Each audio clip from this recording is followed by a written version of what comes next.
இந்திய தேசத்தின் பாதுகாவலனே, எல்லையில்லா பாசத்திற்கு சொந்தக்காரனே, பார் போற்றும் தலைவா, பாரதம் பெற்றெடுத்த தவ புதல்வா, நாடு நல்லா இருக்க நாளும் நேரமும் தெரியாமல் உழைக்கும் தலைவா, உங்கள் பிறந்த நாள் தேசத்தின் வளர்ச்சி நாள். திருமதி லதா சண்முக சுந்தரம், மத்திய சென்னை மேற்கு மாவட்ட தலைவர். திரு வி ரமேஷ், அட்வொகேட், மத்திய சென்னை மேற்கு மாவட்ட பொதுச் செயலாளர், அண்ணா நகர் சட்டமன்ற பொறுப்பாளர். முந்திரி திராட்சை முழுசா இருக்கு. ஆச்சி பாயாசம் மிக்ஸ், ஒன்று வாங்கினால் ஒன்று இலவசம். தமிழக வெற்றிக் கழகத்துடைய தலைவர் விஜய் அவர்களுடைய இந்த திருச்சி தேர்தல் சுற்றுப்பயணம் பார்த்தோம். தேர்தல் வாக்குறுதிகளை திமுக நிறைவேற்றவில்லை. முதலமைச்சரும் ரியாக்ட் பண்ணிருக்காரு அப்படிங்கறது பாக்குறோம். புது எதிரியாக இருந்தாலும் சரி, பழைய எதிரியாக இருந்தாலும் சரி, யாருமே திமுகவை வீழ்த்த முடியாதுன்னு முதலமைச்சரும் ரியாக்ட் பண்ணிருக்காரு. விஜய் அப்பப்போ அரசியல் பேசுறாரு. அவர் களத்துக்கு வரலன்னு விமர்சனம் பண்ணோம். அவர் கள்ளக்குறிச்சி பாதிக்கப்பட்டவர்களுக்கு ஏதோ நிவாரணம் பண்ணார். அப்புறம் பரந்தூருக்கு போனார். ஆனா அதுக்கப்புறம் விஜய்க்கு ஒரு தன்னிச்சையாக வரக்கூடிய இந்த கூட்டம்ங்கிறது வாக்கா மாறும் பட்சத்தில் அது எந்த மாதிரியான ஒரு தாக்கத்தை தமிழக அரசியலில் ஏற்படும்? வந்தவர் அனைவரும் தமிழக வெற்றி கழகத்தின் தொண்டர்கள் அல்ல, விஜயின் ரசிகர்கள், சினிமா ரசிகர்கள். விமர்சிக்கிறார், திமுகவை கடுமையாக விமர்சிக்கிறார். திமுகவின் தோழமை கட்சியான காங்கிரஸை பற்றி அவர் ஒரு வார்த்தைக்கு சொல்றதில்லை. அது கவனிக்கணும். இப்போ முதலமைச்சர் இப்போதைக்கு அன்டெஸ்டடா இருக்கக்கூடிய விஜய் ஒரு 3வது இடத்தில் வருவார் அப்படின்னு நம்பக்கூடிய விஜய், இல்ல 2ஆம் இடம் பிடிப்பார் நம்பக்கூடிய விஜய், அவரை புதிய எதிரி அப்படிங்கிற அந்த ஒரு இடத்துல இவர் விஜயை கொண்டு பிக்ஸ் பண்றார். தமிழ்நாட்டின் முதலமைச்சர் கிட்டத்தட்ட அரை நூற்றாண்டை பார்த்த திமுகவுடைய தலைவராக இருப்பவர். ஏன் ஸ்டாலின் இப்படி செய்யறார்? விஜய்க்கு கூடுகிற கூட்டம், அவருக்கு இருக்கிற ரசிகர்கள் பலம், மிகப்பெரிய எழுச்சியை காண்பதனால திராவிட முன்னேற்ற கழகம் என்ற கட்சியும் திமுக ஆட்சியும் கொஞ்சம் டென்ஷன் ஆயிருக்காங்க. அதில் மாற்றுக்கிறது கிடையாது. தாவேகால ஒரு ஆண்டு ஆக போகுது, ஒரு ஆண்டு ஆயிடுச்சு, இன்னும் ஒரு அரசியல்வாதி சேரணும். அப்போ அவங்க இன்னும் ஃபேன் கிளப் தான் நடத்துறாங்க, த பிக்கெஸ்ட் ஃபேன் கிளப். நேரடியாக விஜய் முதலமைச்சர் ஆவார், விஜய் குறைஞ்சபட்சம் எதிர்கட்சி தலைவர் ஆவார், அதுலயும் குறைஞ்சபட்சம் சட்டமன்ற உறுப்பினர் ஆவார். ஸோ இப்போ இந்த 3 விஷயத்துல 2026 தேர்தலில் எது நடக்க அதிகமான வாய்ப்புகள் இருக்கு? இதான் நடக்கும் நீங்க சொன்னீங்கன்னா என்ன சொல்லுங்க? முதல்ல போட்டி எடுக்கணுங்கிற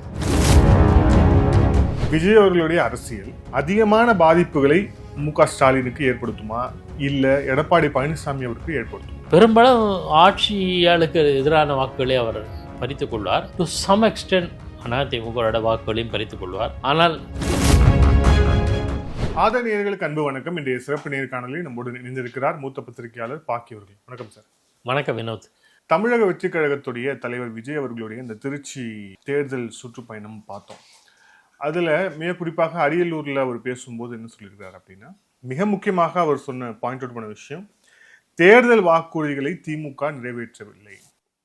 பழைய ஓய்வூதிய திட்டத்திலிருந்து எலக்ட்ரிக் பில் மாசம் மாசம் கொண்டு வருவோங்கிறது எதுக்குமே அவங்க பண்ணல அப்படின்னு திமுகவை நோக்கி கடுமையாக அட்டாக் பண்ணியிருக்கிறார். இப்போ இதுக்கு பதில் பார்க்கறதுக்கு முன்பாக முதலமைச்சரும் ரியாக்ட் பண்ணியிருக்காரு அப்படிங்கறத பாக்குறோம். புது எதிரியாக இருந்தாலும் சரி, பழைய எதிரியாக இருந்தாலும் சரி, யாருமே திமுகவை வீழ்த்த முடியாதுன்னு முதலமைச்சரும் ரியாக்ட் பண்ணியிருக்காரு. விஜயோடைய இந்த பேச்சு, அப்புறம் முதலமைச்சருடைய இந்த பதில் பார்வை.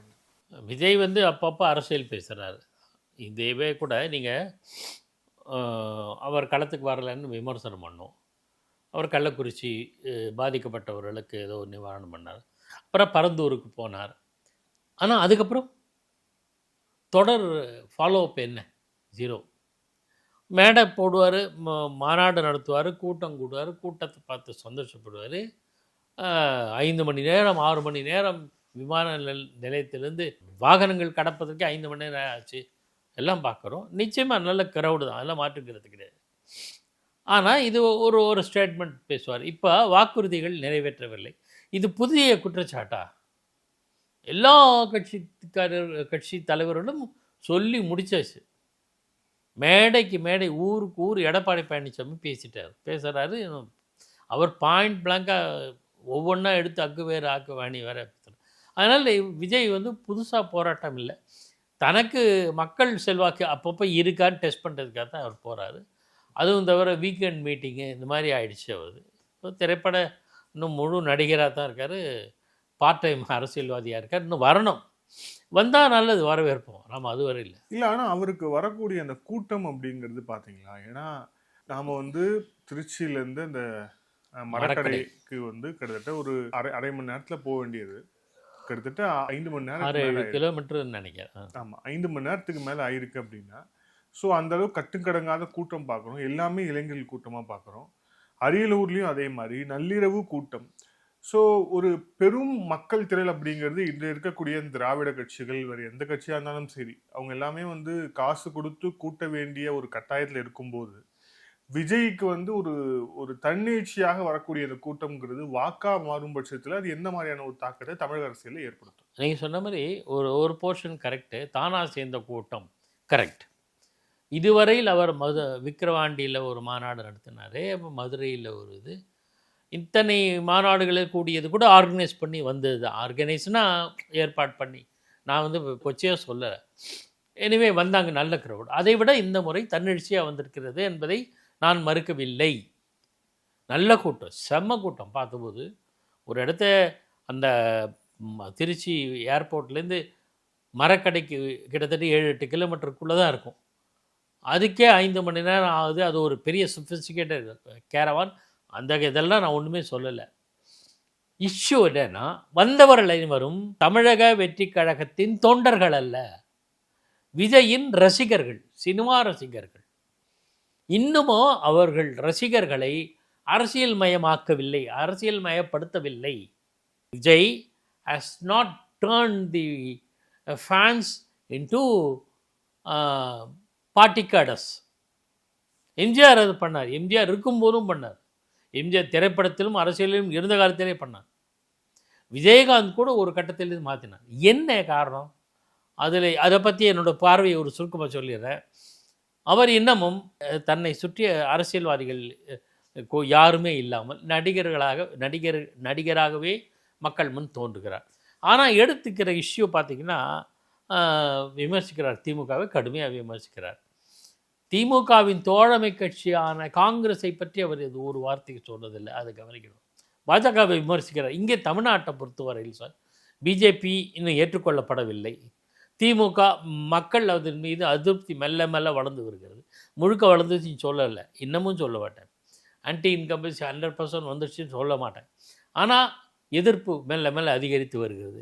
அது ரெண்டுத்தையும் சொன்னால் தான், அதாவது எந்த வேஷம் போட்டால் விஜயினுடைய ஆக்டிங் வந்து சிறப்பாக இருக்கும். இல்லை, ஆனால் அதில் ஒரு முரண்பாடு இருக்குது பாருங்களேன். காங்கிரஸ் கட்சியை அவர் விமர்சிக்கலை அப்படின்னு நீங்கள் சொல்றீங்க. அவரும் விமர்சிக்க மாட்டாரு, அவர் கட்சி ஆளுங்களும் விமர்சிக்க மாட்டாங்க. காங்கிரஸ் கிட்ட ஒரு சாஃப்ட் டோனை வந்து அவங்க கொண்டு போறாங்க இருக்கு. ஆனால் முதல் மாநாட்டில் தமிழ் தேசியமும் திராவிடமும் என்னோட 2 கண்கள்னு சொன்னார். தமிழ் தேசியம்ன்ற வார்த்தையை குறிப்பிட்டார். தமிழ் தேசியத்தை காங்கிரஸ் நிச்சயமாக ஏற்றுக்கொள்ளலை அப்படிங்கிறது நமக்கு பொதுவாக இருக்கக்கூடிய விஷயம். அதே மாதிரி திமுகவுடைய தேர்தல் அறிக்கையில் ஈழத்தமிழர் பிரச்சனைக்கு பொது வாக்கெடுப்பு தான் வந்து சரியான ஒரு தீர்வு, இதற்காக இந்திய அரசை நாங்கள் வலியுறுத்துவோம்னு திமுகவுடைய தேர்தல் வாக்குறுதி இருக்கு. அந்த வாக்குறுதியை வந்து திமுக வந்து நிறைவேற்றவில்லை அப்படின்னு வந்து சொல்றார். ஆனா ஸோ இப்போ இந்த விஷயத்துலலாம் வந்து இந்த ஸ்டாண்ட் எடுக்கக்கூடிய விஜய், அப்போ ஏன் காங்கிரஸ் கிட்ட மட்டும் சாஃப்ட் ஒன்று கையாடணும்? இல்லை, அதில் நல்லா கவனிக்கணும். தமிழத்தை நிறைவேற்றவில்லை திமுக தான் விமர்சனம் பண்ணுறாரு. தமிழத்து கோரிக்கைக்கு நேஷனல் லெவலில் தான் ஒரு பர்ஸ்பெக்டிவ் வேணும், தேசிய அளவிலான ஒரு பார்வை தான் வேணும். கச்சத்தீவுனா கூட திமுகவோ அதிமுகவோ மாநில அரசாங்கத்தால் ஒன்றும் செய்ய முடியாது, நேஷனல் லெவலில் செய்ய வேண்டி வரும். அது மாதிரி தான் தமிழீழம் தொடர்பான விஷயத்தை அதில் கூட திமுக விமர்சனம் பண்ணுவார். காங்கிரஸ் பற்றி ஒரு வார்த்தை சொல்லலை.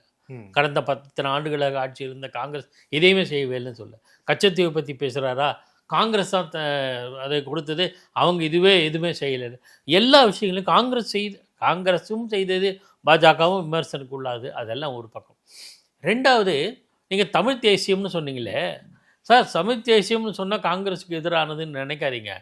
மாப்போ சிவஞானம், சிலம்பு செல்வர் தமிழ் தேசியத்தை முன்னிறுத்தியவர், ஒரு காங்கிரஸ்வாதி, கடைசி காலத்தில் காங்கிரஸ்காரராக இருந்தார். இல்லை, தேசியத்தை அவர் காம்ப்ரமைஸ் பண்ணவே இல்லை. நான் சொல்றது இப்போ பிரசன்ட் சிச்சுவேஷனை சொல்றேன்.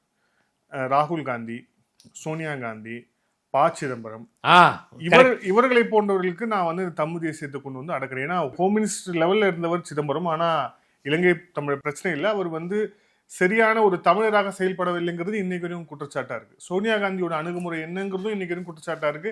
இது எல்லாம் வைத்தது திமுக இருக்கக்கூடிய கூட்டணி கட்சிகள் தான். ஒரு சின்ன விஷயம் நீங்க பிரிச்சு பார்க்கணும். தமிழ் தேசியம் என்று பேசப்படுகிற கான்செப்ட் வேற, ஈழத்தை பத்தி நீங்க சொல்லு ரெண்டுத்தையும் கிளப் பண்ணியே பேசுறீங்க. நான் என்ன சொல்றேன்னா, திராவிடமே காங்கிரஸை வீழ்த்தி விட்டு வந்தது தான் ம்.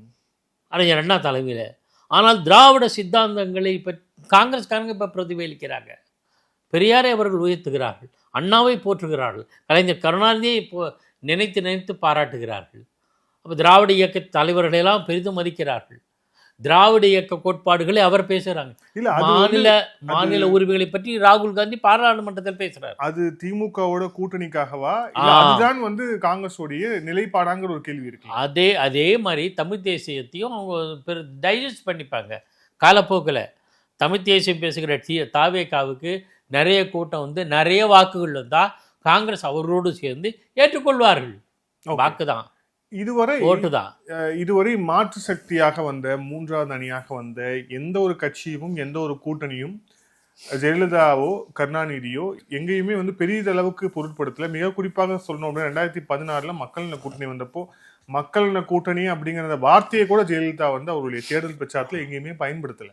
ஆனா இப்போ முதலமைச்சர் இப்போதைக்கு அன்டெஸ்டடா இருக்கக்கூடிய விஜய், ஒரு 3வது இடத்தில் வருவார் அப்படின்னு நம்பக்கூடிய விஜய், இல்லை 2ஆம் இடம் பிடிப்பார் நம்பக்கூடிய விஜய், அவரை டைரக்டா மறைமுகமா சொல்றாரு. அதுவும் குறிப்பா புதிய எதிரி அப்படிங்கிற அந்த ஒரு இடத்துல இவர் விஜயை கொண்டு ஃபிக்ஸ் பண்றார். தமிழ்நாட்டின் முதலமைச்சர், கிட்டத்தட்ட அரை நூற்றாண்டை பார்த்த திமுகவுடைய தலைவராக இருப்பவர்.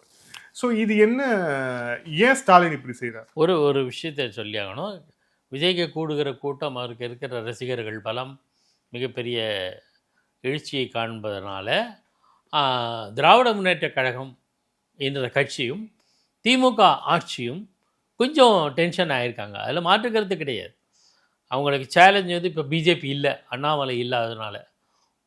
நயினார் நாகேந்திரன் ஒரு சாஃப்டாக தான் போவார். அதிமுக இப்போ தான் மறுபடியும் வந்திருக்கு. அவங்க இன்னும் தீவிரமாக வருவாங்களா, எப்போ வருவாங்கன்னு காத்திருப்பாங்க. இருந்தாலும் அதிமுக காலகாலமாக எதிர்த்தோம், நமக்கு புது எதிரி இல்லை. ஆனால் தாவேகா பொறுத்தவரை விஜய் இது மாதிரி கூட்டம் போடுறாரு, நம்மளுடைய பிரதான விஷயங்களில் முன்னு எடுத்துக்கிறார், இஷ்யூ எடுத்துக்கிறார். பரந்தூர் ஒன்று, கள்ளக்குறிச்சியில் இது பண்ணதை, பல விஷயங்களை பற்றி நம்மளுடைய வைட்டல் பாயிண்ட்டை கை வச்சிடுறாங்க. ஸோ இவங்க நமக்கு ஒரு த்ரெட்டாக இருப்பாங்க என்ற எண்ணம். எல்லாத்த விட சிறுபான்மையர் வாக்குகளை அதிமுக போகாத சிறுபான்மையர் வாக்குகள் நமக்கு மேலே எதிராக இருந்ததுன்னா, நம்ம அதாவது திமுக அரசுக்கு எதிராக இருந்தால் அதெல்லாம் விஜய் பக்கம் போயிடும். இத்தனை டென்ஷனால் தான் ஏகப்பட்ட நிபந்தனைகளை விதிக்கிறாங்க ஒவ்வொரு மாநாட்டுக்கும். இந்த அளவுக்கு மற்ற கட்சிகளுக்கு போட்டாங்க நிபந்தனைகள் விதிக்கிறாங்கன்னு தெரியாது. ஆனால் ஏகப்பட்ட நிபந்தனைகளை விஜயனோட மாநாடு, கூட்டம், பேரணி எல்லாத்துக்கும் விதிக்கிறாங்க. அதுல ஒரு முக்கியமான விஷயம் இருக்குல்ல, குறிப்பாக நீங்க சொல்லும்போது திமுக கொஞ்சம் பயப்படுறாங்க விஜயை பார்த்து, விஜயோடைய பிரச்சாரத்தை பார்த்துன்னு. ஆக்சுவலா ஒரு சில விமர்சகர்கள் சொல்லும்போது ஆக்சுவலா விஜய்க்கு வரக்கூடிய கூட்டத்தை பார்த்து அவங்க சந்தோஷம்தான் படுறாங்க அப்படின்னு சொல்றாங்க. அதுக்கான மிக முக்கியமான காரணமா என்ன இருக்கு அப்படின்னா, இவர் அதிமுகவுக்கு வரக்கூடிய வாக்குகளை விஜய் எவ்வளவுக்கு எவ்வளவு வாக்குகளை வாங்குகிறாரோ அவ்வளவுக்கு எவ்வளவு அது நல்லது திமுகவுக்கு. ஏன்னா அவர் வாங்கக்கூடிய வாக்கு அப்படிங்கிறது ஆட்சி மாற்றம் வேண்டும் நினைக்கக்கூடியவர்கள், மாற்று அரசியல் வேண்டும் நினைக்கிறவர்கள், திமுகவுக்கு மாற்று வேண்டும் நினைக்கிறவர்கள் அதிகமாக வாக்கு செலுத்தக்கூடிய இடத்துல விஜய் வந்துட்டார் அப்படின்னா அப்ப அதிமுக ஆட்டோமேட்டிக்கா பலவீனம் அடையும். ஸோ இந்த தேர்தலில் அதிமுக தான் தனக்கு பிரதான எதிர்கட்சி அப்படிங்கிறது திமுகவுக்கு தெரியும். ஸோ அது அவங்களுக்கு சந்தோஷம் தான் அப்படின்னு சொல்றாங்களே. இல்லை, அது சந்தோஷம்னா அந்த பக்கம் போகும் வீக்கனாகிறது யாரு அப்படின்ற பார்வை. நீங்கள் சொல்கிற இந்த லாஜிக் வச்சு பார்த்தீங்கன்னா யார் பலவீனமாக ஆவார்கள்? அதிமுக அப்படிங்கிற பார்வை இல்லை. அதனால் விஜய்க்கு லாபம் அப்படின்னு நினைக்கிறாங்கன்னா, விஜய் எப்போது அவர் வளர்ந்துட்டான்னு விஸ்வரூபன் ஆயிடுச்சு, விஸ்வரூபம் எடுத்துட்டா என்ன பயம்? அந்த ஒரு பயமும் இருக்கத்தான் செய்யும். ஒரே ஒரு பார்வை மட்டும் வைக்கிறேன். அதாவது இதுவரை வேறு யாராவது சொல்லியிருப்பாங்கன்னு தெரியல. அதாவது விஜய் இதுவரையில் அன்டெஸ்டட் லீடர், அன்டெஸ்டட் பார்ட்டி தாவேகா. ஆனால் கடந்த காலங்களில் 3வது சக்தியாக நம்ம அப்படியே அந்த லாங்கில் எடுத்துப்போம். 1989 நான் அறிந்த வரையில் 84 நமது கழகம் வந்தது. அது எம்ஜிஆர் கட்சியில் மெர்ஜ் ஆயிடுச்சு, அதிமுகவில் மெர்ஜ் ஆயிடுச்சு. அதிமுகலேருந்து வெளில வந்து அதிமுகவில் மெர்ஜ் ஆயிடுச்சு. 89 பாட்டாளி மக்கள் கட்சி 2 கழகங்களுக்கு மாற்றாக வந்து 96 மறுமலர்ச்சி திமுக, பிறகு 2005 தேமுதிக, 96 தமிழ் மாநில காங்கிரஸ். இல்லை நான் அதை சொல்ல வரேன். நான் இதை நான் தனியாக வந்தது. தமிழ் மாநில காங்கிரஸ் தனியாக வந்து அப்புறம் வந்து தேமுதிக 2005 அப்புறம் 2019 தேர்தல் நினைக்கிறேன் மக்கள் நீதி மையம் இந்த கட்சிகள் எல்லாம் தமிழ் மாநில காங்கிரஸையும் சேர்த்துக்கொள்ளுங்க. இந்த இடத்துல நான் சொல்ல ஒரு கருத்துக்கு லாஜிக் தான் அது. தமிழ் மாநில காங்கிரஸ் இதெல்லாம் மற்ற தமிழ் மாநில காங்கிரஸ் அதிமுக ஆட்சிக்கு எதிராக நிலைப்பாடு எடுத்து வந்தது. மற்றவங்களில் 2 கழகங்களும் அப்படின்ற பொதுவான நிலைப்பாட்டில் வந்தாங்க. அதுக்காக சொல்ல வந்தேன். சரி, இவங்க எல்லாமே ஏதோ ஒரு 2 கழகங்கள் அல்லது ஏதோ ஒரு கழகத்துக்கு எதிராக வந்தவங்க யாரை எதிர்த்தார்களோ அவர்களோடு ஐக்கியமானார்கள். 1989 பாமக 2 கழகங்களுக்கு மாற்றம் வந்தது. 98 அதிமுகவோட கூட்டணி வச்சுக்கிச்சு.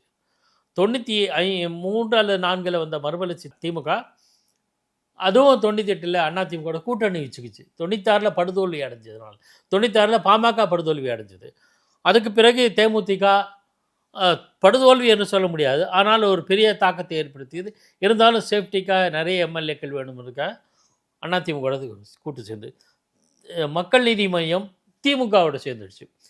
3.7% நல்ல நடுநிலையான சிந்தனை. 2 கழகங்களும் வேண்டாத விரும்பாதவர்கள்லாம் போட்ட ஓட்டு. ஆனால் திமுக கூட்டணி சேர்ந்தவுடனே இந்த தேர்தலில் 24 ஆச்சு. அவங்களுக்கு இடமே இல்லை, அது சீட்டே கிடைக்காது. அது ஒரு பக்கம். தமாகவும் கூட அதிமுக எதிர்த்து வந்த கட்சி, அதே ஜெயலலிதா ஆட்சியை எதிர்த்து வந்த கட்சி, அதே ஜெயலலிதாவோடு சேர்ந்தது 2001 தேர்தலில். ஸோ இதெல்லாமே அப்புறம் அந்த நேர்த்து போச்சு. அந்த கட்சிகள்லாம் மறுதோல்வி அடைஞ்சது. அதாவது பெரிய மாற்றத்தை ஏற்படுத்தவில்லை, அதுதான் உண்மை. ஆனால் அதே போல் தாவேகா இதுவரையில் அன்டெஸ்டட் பார்ட்டி என்றாலும் சோதனைக்கு பரீட்சைக்கே தேர்வு எழுதாத மாணவன் என்றாலும் ஒருவேளை இந்த முறை தனித்து போட்டிட்டு கணிசமான இடங்களை பெற்று அடுத்த முறையும் அடுத்த முறையும் இதே மாதிரி யாரோடும் சாராதிருத்தல் என்கிற ஒரு நிலைப்பாட்டில் இருந்தால் அந்த கட்சிக்கு எதிர்காலம் உண்டு. ஆனால் செய்வார்களா என்று பார்க்கணும். இது ஒரு பாயிண்ட். 2வது, நீங்கள் கடந்த காலங்களில் நடிகர்களாக இருந்து கட்சியை தொடங்கினவங்களாம் பார்த்தீங்கன்னா தேமுதிக கூட விஜயகாந்த் கட்சியை ஆரம்பித்தா கூட பண்டுட்டி ராமச்சந்திரன், கூப்பா கிருஷ்ணன் முன்னாள் அமைச்சர், அப்புறம் ஜெயக்குமார், இன்னொரு ஜெயக்குமார் அதிமுக இருந்தவர் அவர், அப்புறம் பேராசிரியர் பொன்னுசாமி துணை சபாநாயகர் அதிமுக ஆட்சியில், இவங்களெல்லாம் சேர்த்துக்கிட்டார். முழுநேர அரசியல்வாதிகள் தங்கள் கட்சிகளை சேர்த்துக்கிட்டு அரசியல் பயணத்தில் மேற்கொண்டார். அதில் சில பேர் விட்டு போகிறாங்க. முல்லைவேந்தன் கூட அதில் சேர்ந்தார்னு நினைக்கிறேன். விட்டு போகிறாங்க, இருந்தாங்க. அது ஒரு பக்கம். எம்ஜிஆர் காலத்திலேருந்து பாருங்கள், அவர் எம்ஜிஆர் மட்டும் சொல்கிறேன், அவர் தீவிர அரசியல். அவர் அரசியல் பயணத்தை தொடங்கும் போது முதலமைச்சர் ஆகணுங்கிற ஆசையெல்லாம் இல்லை. திரைப்படத்தில் நடிச்சிருந்தார். திராவிட முன்னேற்ற கழக கருத்துக்களை அதுக்கு சரியான மார்க்கெட்டிங் அவர் தான். அந்த திரைப்படங்களில் கருப்பு ஷர்ட்டு சிகப்பு பேண்ட்டு போட்டுப்பார், கருப்பு சிவப்பு அந்த கட்சியினோட கொடி, இந்த மாதிரியெல்லாம் அவர் எடுத்துகிட்டு போய் உதயசூரியன்ற வார்த்தை வரும், காட்சி வரும், அந்த மாதிரிலாம் கட்சிக்கு சிறந்த மார்க்கெட்டாக இருந்தார். அவர் பயன்படுத்தினாங்க, அதெல்லாம் ரைட்டு. ஆனால் அவர் தான் அரசியல் கட்சி தொடங்கும்போது அரசியல்வாதிகளை மட்டும்தான் பக்கத்தில் வச்சுட்டு, அண்ணன் ஆர்.எம். வீரப்பன், பண்ருட்டி ராமச்சந்திரன், நாவலர் நெடுஞ்செழியன், நாஞ்சில் மனோகரன், இப்படி அரசியல்வாதிகள் தான். ஆர்.எம். வீரப்பன் திரைப்படத்தை தயாரிப்பாளராக இருந்தாலும் அடிப்படையில் அரசியல்வாதி, பெரியார்கிட்ட இருந்தவர். ஆகையினால அந்த புரிதலோடு அவர் பயணித்தார். கடைசி வரையில் வெற்றி கண்டார். இன்று வரையில் தாவேகாவில் ஒரு அரசியல்வாதி கிடையாது, புசி ஆனந்த் தவிர. புசி ஆனந்த புதுச்சேரியில் எம்எல்ஏ இருந்தாரோ வெற்றி பெற்றார் எனக்கு தெரியும். ஆனால் வேறு யார்? அவரோட கட்சியில் மக்கள் நீதி மையத்தில் கூட பழக்கருப்பையாக சேர்ந்தார். பாரதி கிருஷ்ணகுமார் கம்யூனிஸ்ட் மார்க்சிஸ்ட் சேர்ந்தவர். இந்த மாதிரி அரசியல் சார்புள்ளவர்கள்லாம் சேர்ந்தாங்க. அரசியல் உள்ளவர்கள்லாம் மக்கள் நீதி மையத்தில் சேர்ந்தாங்க, வெளியில் வந்துட்டாங்க, போனவங்க திரும்பி வந்துட்டாங்க. ஆனால் தாவேகால ஒரு ஆண்டு ஆகப்போகுது, ஓராண்டு ஆயிடுச்சு, இன்னும் ஒரு அரசியல்வாதி சேரலை. அப்போ அவங்க இன்னும் ஃபேன் கிளப் தான் நடத்துகிறாங்க. த பிக்கெஸ்ட் ஃபேன் கிளப் தாவேகா, அவ்வளோதான். ஆனால் இந்த 2 ஃபேக்டரில் ஒரு ஃபேக்டர் இப்படி, இன்னொரு ஃபேக்டர் தேர்தலுக்கு பிறகு படுதோல்வி அடைந்தாலும் இல்லை, இந்த களத்தில் இருப்பேன், இந்த அரசியலில் நான் வென்று காட்டுவேன், கலைஞர் கருணாநிதி மாதிரி மன உறுதியோடு செயல்பட்டால் அவருக்கு எதிர்காலம் உண்டு. இல்லை ஏதாவது ஒரு கட்சியோட ஐக்கியமாயோ அல்லது மெர்ஜாயோ, சரத்குமார் இல்லை அவர் கட்சியில் பிஜேபியில் மெர்ஜ் ஆகிட்டார்ல, அந்த மாதிரியோ, அல்லது நடிகர் திரு சிவாஜி கணேசன் தன்னுடைய கட்சியை கரைத்து கொண்டாரே, முதல்ல தமிழக முன்னேற்ற முன்னணி கொண்டு வந்தார், அப்புறம் ஜனதா தளத்தோடு ஐக்கியமானார், அவரே அரசியலும் வேண்டாம்பா அப்படின்னு போயிட்டார். அந்த மாதிரி போகிறாரா என்னன்னு தெரியாது. இதில் 3 விஷயம். ஒன்று, நேரடியாக விஜய் முதலமைச்சர் ஆவார். 2வது, விஜய் குறைஞ்சபட்சம் எதிர்க்கட்சி தலைவர் ஆவார். 3வது, அதுலேயும் குறைஞ்சபட்சம் சட்டமன்ற உறுப்பினர் ஆவார். ஸோ இந்த 3 விஷயம் இருக்குது. ஸோ இப்போ இந்த 3 விஷயத்தில் 2026 தேர்தலில் எது நடக்க அதிகமான வாய்ப்புகள் இருக்குது? இதுதான் நடக்கும்னு நீங்கள் சொன்னீங்கன்னா என்ன சொல்லுவீங்க? முதல்ல போட்டி எடுக்கணுங்கிற அதுவே உறுதியாக தெரியல. சொன்னார் தேர்தலே தெரியல, இல்லை இப்போ தேர்தலில் போட்டியிடும். அவர் சொன்னார் இல்லையா, இந்த தொகுதி மதுரை கிழக்கு விஜய், மதுரை மேற்கு விஜய் அப்படின்னு சொன்னார். அவர் போட்டியிடுவார்ன்றதுல எனக்கு 2வது சந்தேகம் இல்லை. ஆனால் சொன்ன விதத்தை பார்த்தா அது ஒரு சீரியஸாக அவர் அறிவிக்கிறார்னு தெரியல. முதல்ல அப்படியே போட்டியிட்டாலும் அவர் வெற்றி பெற்று வருவார். மற்றபடி என்ன, மற்றவர்களுக்கு என்ன நிலை வரும்? ஸோ அப்போ நீங்கள் தேர்வு செய்கிறது 3வது ஆப்ஷன் தான். ஆமாம், சட்டமன்ற உறுப்பினர், எம்எல்ஏவாகலாம். அந்த வாய்ப்பு கமலஹாசனுக்கு கொஞ்சம் குறுகிய மார்ஜினில் வானதி கிட்ட வெற்றி வாய்ப்பு இழந்தார். ஒருவேளை அப்படி ஆயிடுச்சுன்னா ஆனான்பட்ட கமலஹாசன் திரைப்படத்தில் ஜாம்பவார், மாபெரும் கலைஞர், அவருக்கு சமூக விழிப்புணர்வு அதிகம். ஆனால் அவர் பாஜக வேட்பாளர் வானதி கிட்ட தோல்வி அடைந்தார், வெற்றி வாய்ப்பு இழந்தார். அப்படி ஒரு வாய்ப்பு வந்தார். அட்லீஸ்ட் அதுக்கப்புறம் கமல்ஹாசன் அரசியலில் பயணத்தை தொடர்றாரு. விஜய் அப்படி ஒரு வாய்ப்பை, ஒரு 300-400 வாக்குகளில் வெற்றி வாய்ப்பு இழந்தாருன்னு வச்சுக்கோங்களேன். விஜய் என்ன பண்ணுவார்? விஜயகாந்த் தோல்வியுற்று இருந்தாலும் தொடர்ந்து இருப்பார். அவரோட மனநிலை அப்படி தான் இருந்தது.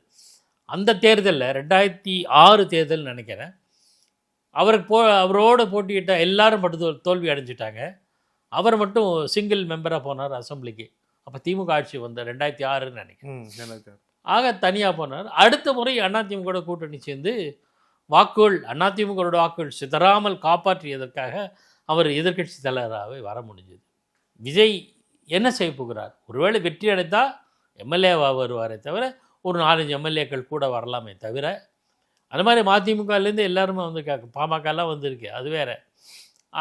அது பெரிய ஆட்சி அமைத்தல், துணை முதலமைச்சராகுதல், மற்ற கூட்டணி கட்சிகள் ஆட்சி அமைத்தல், இதெல்லாம் இப்போது பார்க்கிற பார்வையில் இல்லை. ஓகே, இப்போது இந்த 2 விஷயம், விஜய் அவர்களுடைய அரசியல் அதிகமான பாதிப்புகளை மு.க. ஸ்டாலினுக்கு ஏற்படுத்துமா, இல்லை எடப்பாடி பழனிசாமி அவருக்கு ஏற்படுத்துமா? பெரும்பாலும் ஆட்சியாளுக்கு எதிரான வாக்குகளை அவர் பறித்து கொள்வார். டு சம் எக்ஸ்டென்ட் அதிமுகவோட வாக்குகளையும் பறித்து கொள்வார். ஆனால் அதிமுக அந்த விஷயத்தில் ரொம்ப இன்டெலிஜென்ட்டாக செயல்படுவதாக நான் பார்க்கிறேன். எடப்பாடியினுடைய அண்மை கால அணுகுமுறை பிடித்திருக்கிறது எனக்கு. என்னென்னா, இக்னோர் பண்ணிடுறார். ஸ்டாலின் கூட புதிய எதிரின்னு சொல்லி விஜயை கை காட்டுறார். நீங்கள் ஒருத்தரை இக்னோர் பண்ணிங்கன்னா வெற்றி அவங்களால ஏற்படுகிற பாதிப்பு உங்களுக்கு வராது. இக்னோர் பண்ணுறது, அலட்சியம், ஒதுக்கி விடுதல், கண்டுக்காமல் விட்டுறது. எடப்பாடி அதை செய்கிற புத்திசாலித்தனம். ஏன்னா எனக்கு எதிரி திமுக தான். ஏன்னா திமுக எதிரான வாக்குகள்லாம் எனக்கு வந்தாகணும், அதுக்காக உழைக்கிறார். போய் எல்லா ஊர்களும் மக்களையும் பார்க்கிறார். ஏற்கனவே அரசியல்லையே நீண்ட காலம் இருந்தவர், ஒரு 4 ஆண்டுகள் முதலமைச்சராக இருந்தவர். இந்த பார்வையெல்லாம் இருக்குல்ல, என்னதான் இருந்தாலும் எக்ஸ்பீரியன்ஸ்ப்பா. எந்த ஒரு சின்ன வாட்ச் ரிப்பேர் கொடுக்கணும்னு எக்ஸ்பீரியன்ஸ் ஆளுக்கிட்ட கொடுப்போம்ல, அந்த பார்வை மக்களுக்கு உண்டு. ஆகையினால பெருமளவுக்கு மக்கள் அதிமுகவுடைய வாக்குகளை விஜய் பறிப்பாரா என்று தோன்றவில்லை. ஆனால் மிகப்பெரிய அளவுக்கு ஆளும் கட்சியினுடைய வாக்குகளை டென்ட் பண்ணுவார்.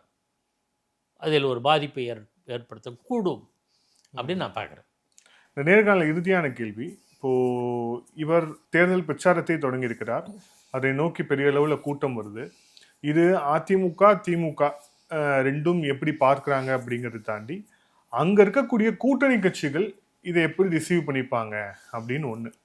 திமுக கூட்டணி கட்சிகள், அதிமுகவுடைய கூட்டணி கட்சிகள், தேசிய ஜனநாயக கூட்டணி உட்பட. ஸோ இப்போ பாஜக போகிறதில்ல, அங்கே காங்கிரஸ் போகிறதில்ல. திமுக கூட்டணியில் இருக்கக்கூடிய காங்கிரஸ் விஜய் நோக்கி போகிறதுங்கிறது சந்தேகம். பாஜக நிச்சயமாக போகிறதில்ல அதிமுக கூட்டணியிலேருந்து. ஸோ இவங்க 4 பேர் அப்படியே வந்து நிற்பாங்க. இதை தாண்டி இருக்கக்கூடிய கட்சிகள், குறிப்பாக கம்யூனிஸ்ட், மதிமுக, பாட்டாளி மக்கள் கட்சி, 2 பாட்டாளி மக்கள் கட்சி வரப்போகுது இப்போ. ஸோ இவங்கெல்லாம் என்னமா, இப்போ ஜான் பாண்டியன், கிருஷ்ணசாமி, இப்போ இவர்களெல்லாம் எந்த மாதிரியான ஒரு ஒரு இதை எடுப்பாங்க அப்படின்னு நினைக்கிறீங்க? விஜயை நோக்கி நகர்வதற்கான வாய்ப்பு இருக்கா? ஒரு பெரிய பஸ்ஸில் பிரயாணம் பண்ணுறோம். அந்த பெரிய பஸ்ஸில் ஏதோ ஒரு கோளாறு, தொழில்நுட்ப கோளாறு வந்துடுச்சு. அந்த பக்கம் எந்த வண்டி வந்தாலும் ஏறுவாங்க. அதே நிலை தான் கூட்டணி கட்சிகளுக்கு இருக்குது. அதனுடைய வெளிப்பாடு அப்பப்போ வரும். ஆனால் இந்த பஸ்ஸு நல்ல கம்ஃபர்டபுளாக இருந்ததுன்னா அவங்க ரிஸ்க் எடுக்க மாட்டாங்க. என்னை பொறுத்தவரையில் அந்த பஸ் என்பது திராவிட முன்னேற்ற கழகம், பயணிகள் என்பது கூட்டணி கட்சிகள். அப்பப்போ பேசுவாங்க. தொல் திருமாவளவனே விஜய் கணிசமான வாக்குகள் வாங்குவார், ஒரு ஸ்டேட்மெண்ட். அது யாருக்கான ஸ்டேட்மெண்ட்டுங்கிறது நீங்கள் புரிஞ்சுக்கணும். ஆனாலும் கூட இப்போது எந்த கட்சிக்கும் ரிஸ்க் எடுக்காது. இந்த தேர்தல் எடுக்க வாய்ப்பில்லை. அடுத்த தேர்தலில் கூட இவருடைய அணுகுமுறையை பொறுத்து தான் அடுத்த கட்ட நடவடிக்கை. ஒருவேளை 2026 மக்களவை சட்டப்பேரவை தேர்தலில் திமுகவுக்கு கணிசமான இடம் கிடைத்தால், இன்றைய நிலவரப்படி அதுதான் நடக்கும்னு நான் யூகிக்கிறேன். அப்படி இருந்தால் இவங்க தொடர்வார்கள், தொடர்ந்து பயணம் மேற்கொள்வார், கூட்டணி பயணத்தை மேற்கொள்வார். அப்படி இல்லைன்னா ஓரளவு எந்த கட்சிக்கு வருகிறதோ, அநேகமாக அதிமுக வந்துன்னா அதிமுக பக்கம்தான் சாய்வார்கள். 3வது ஆப்ஷன் தான் விஜய். விஜயினுடைய அணுகுமுறைகள் எப்படி இருக்கின்றன? ஏன்னா 2-3 நடிகர்கள் பார்த்துட்டோம். வசீகரமான தலைவர் கமல்ஹாசன் எல்லாரும் பார்த்தோம். இப்போ கமல்ஹாசன் வசீகரமான தலைவர் தானே. அவர் மிகப்பெரிய தனித்தெல்லாம் போட்டிட்டார். ஒரு கணிசமான ஒரு பர்சன்டேஜ் காமிச்சார்ல, 3.7. ஒரே 1% வாங்கின நாம் தமிழர் கட்சி இன்னைக்கு ஒரு மாநில கட்சியாக அங்கீகரிக்கப்பட்டிருக்கிறது. அவருக்கு இருந்த தன்னம்பிக்கை, நாம் தமிழர் சீமானுக்கு இருந்த தன்னம்பிக்கை கமல்ஹாசன் கமல் அவர்களை நோக்கி கூட அப்போ 2021 சட்டமன்ற தேர்தலில் கமல் அவர்களுடைய கட்சியை நோக்கி சரத்குமாரோடைய அப்போ இருந்த சமத்துவ மக்கள் கட்சி போனது, அப்புறம் சேகு தமிழரசனுடைய குடியரசு கட்சி போனது. ஸோ இவங்கெல்லாம் போனாங்க. இப்போ விஜய் நம்பி விஜய் கூட யார் போவா? அதுதானே பிரச்சனையே இப்போ. ஏன்னா அவர் கூட அரசியல்வாதிகளே இல்லையே. அது ஒரு பெரிய சிக்கல். 2021 சட்டப்பேரவை தேர்தலில் அநேகமாக மக்கள் நீதி மையத்தோட அரசியல் தலைவர்கள்லாம் இருந்தாங்க, கண்டெஸ்ட் கூட பண்ணியிருக்காங்க. அந்த மாதிரி ஒரு அரசியல் முகம் அவருக்கு இருந்தது. இப்போது தாவேகாக்கு அரசியல் முகமே கிடையாது, விஜயை தவிர. விஜயே அரசியல்வாதியாக இருந்தால் நம்ம இன்னும் ஃபுல் டைம் பாலிட்டிஷியனாக ஏற்றுக்கல நாம. ஆகையினால அந்த அளவுக்கு பெரிய தாக்கத்தை ஏற்படுத்துவாரான்னு தெரியலை. எனினும் காலம் பொறுத்து வெற்றி கூட நல்ல மகத்தான வெற்றி கிடச்சிடும். அதுக்கப்புறம் அப்படித்தானே வந்தது, பாமக வந்தது. மதிமுகவுக்கு திமுகவுக்கு சேலஞ்சுன்னு எதிர்பார்த்தாங்க. 96 தேர்தலுக்கு அப்புறம் தெரிஞ்சு போச்சு. அதே மாதிரி எல்லா கட்சிகளுக்கும் தான் போட்ட அத்தனை கேண்டிடேட்ஸும் ஜெயிச்சது தமாக. 96 மக்களவையில் கண்டெஸ்ட் பண்ண அத்தனை கேண்டிடேட்டும் ஜெயித்தாங்க. சட்டப்பேரவை தேர்தலில் போட்டியிட்ட அத்தனை கேண்டிடேட்டும் ஜெயித்தாங்க. தமிழ் மாநில காங்கிரஸ் மூப்பனார் தலைமையில். இப்போ அது எவ்வளோ வீக்காக இருக்குது. அது காங்கிரஸோடு போயிட்டு திரும்பி வந்தது. காங்கிரஸையும் எதிர்த்து அதிமுக எதிர்த்தது, கட்சி உருவாச்சு, பலமாக காமிச்சது. அதிமுக கூட்டணி வச்சுக்கிச்சு, 2001 போச்சு. காங்கிரஸோட அணுகுமுறை எதிர்த்து தான் அந்த கட்சி உருவாச்சு. காங்கிரஸில் மெர்ஜ் ஆகிட்டு மறுபடியும் வந்து பலகம். இது வரலாற்று பிழை, அரசியல் வரலாற்றில் செய்த பிழைகளுடைய விளைவு தான். இவர் என்ன செய்ய போகிறார் தெரியவில்லை. அது எந்த பால் போடுறாங்க, எப்படி ஆடுறாருங்கிறது பொறுத்து தான் பேட்ஸ்மேனோட திறந்தறியும். காத்திருப்போம். நன்றி சார், பல்வேறு கேள்வி. Thank you sir. Thank you so much. Aadhan தமிழுக்கு நெஞ்சார்ந்த நன்றி. Thank you sir.